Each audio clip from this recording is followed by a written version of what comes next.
Welcome to the garden. Today we're out in the pond. I'm going to take some of these water lilies as cut flowers. They actually make really nice cut flowers in your house. You can take them as stem cuttings, a foot or two long, because these actually grow from the very bottom. So they have really long stems for tall vases. Or you can actually take them really short and then float them on a little dish of water, which would have a really beautiful effect. So today we're going to try both. And you always want to take them from your own property, so you don't want to go around public areas and be taking cut flowers. I took a few cut flowers a few days ago that were closed, and they opened up in the house just beautifully.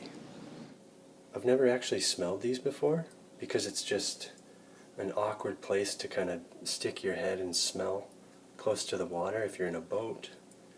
So this is the first time I've ever actually savored this aroma, and it's citrusy.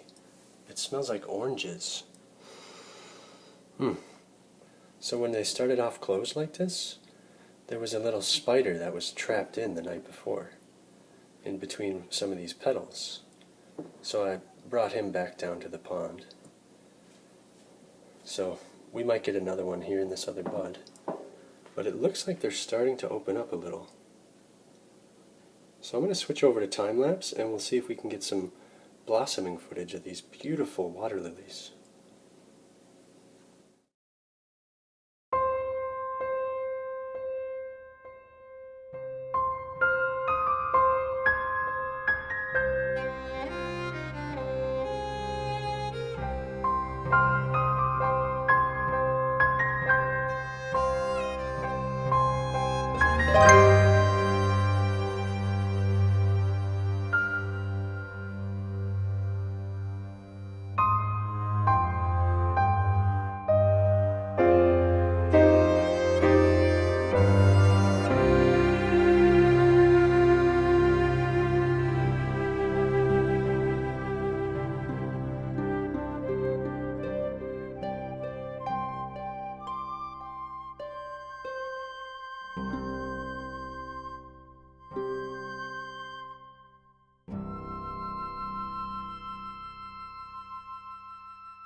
This is day 3 now, and it looks like one of our other blooms isn't really fully opening today.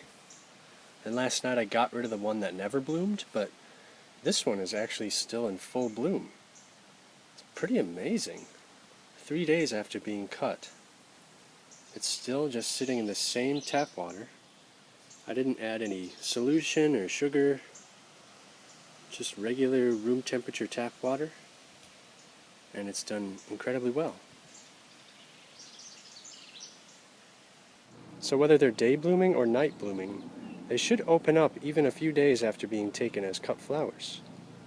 Today we're just going to go out in our little makeshift boat. This is actually just a kiddie pool. So we'll shove off on the shore.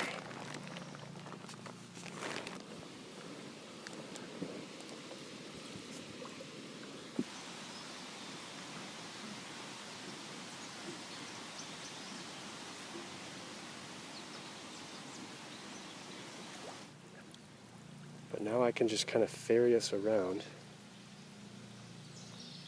and we'll go check out some of these flowers. I'm going to be using a hedge trimmers so that we can get some good reach and get a nice long stem. So I'm going to take our blade and make sure that we've got that stem, and I'll go down about a foot. So now I'm going to take our little tool and just scoop this up from underneath so that we don't damage the petals. Now this is going to be probably covered in bugs, so when we take this in we want to give it a really good rinse. If you take them while they're closed, you want to be aware that once they open up you could get little spiders and mites and things to pop out. So just keep that in mind. So we'll just set this one aside here.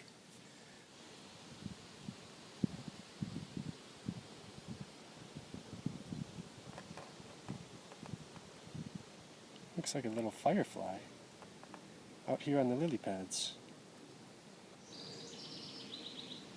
Look at that beautiful frog sitting there on a lily pad. That's gorgeous. This one I'm going to try and get right at the base of the stem so that it can float in a little basin. So we'll just get our pruners right underneath. And now I can scoop it up with our same pruners here, just so that we don't have to damage those petals. And then we'll bring this in and float it in a little basin of water inside. So we've got two really nice cut flowers. So I think we're going to head in.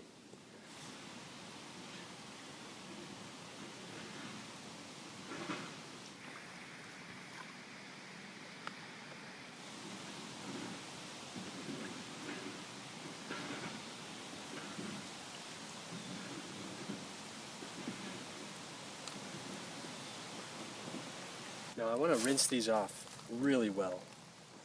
There's going to be maybe spiders and flies and little mites like this guy. So these are actually pretty tough, so they'll be able to handle a nice rinse. Even in your sink, just give them a real good rinse down in the petals, because you're going to have little bugs and things down in there. So it's good to do it down by the pond if you can, but you could always do it over the sink. And then straight into your vase. I'm just going to join this with our other two, just like that. And now we have a nice little trio again. They smell just like orange blossoms, like you just peeled a fresh orange. It's so sweet and citrusy. It's really surprising. I wouldn't expect it to smell like an orange, but they absolutely do. Even after a few days, this one still smells sweet. I just love them. But we'll just give this a really good rinse. Get down in all the petals, down in the center. These are very tough, so they should rebound just fine. Make sure to get underneath to get all those bugs. Down in between, all around. Just really washing off any insects that might be living on these flowers. And if your blooms are closed when you take them, you can always do this indoors after they blossom. Mine had a little spider and a few little bugs around the base, so I just rinsed them off and they did just fine. Now we're going to try to float one of these water lilies in a little basin. So I've got one that just about fits the petal size, just perfectly. So we'll fill this up with some water and then see if we can get our bloom to float on the surface. This would make an excellent centerpiece. It would just be a jaw dropper. And because you can smell that citrusy aroma, wow, that would make a beautiful centerpiece. That is magnificent. It floats just on the surface of the water, just like they do out in the pond.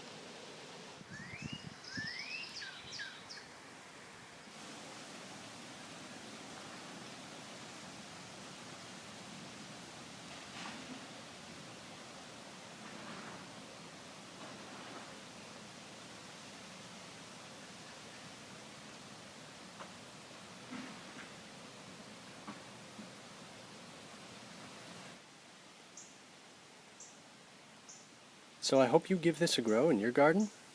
Thank you so much for watching, and I hope to see you next time.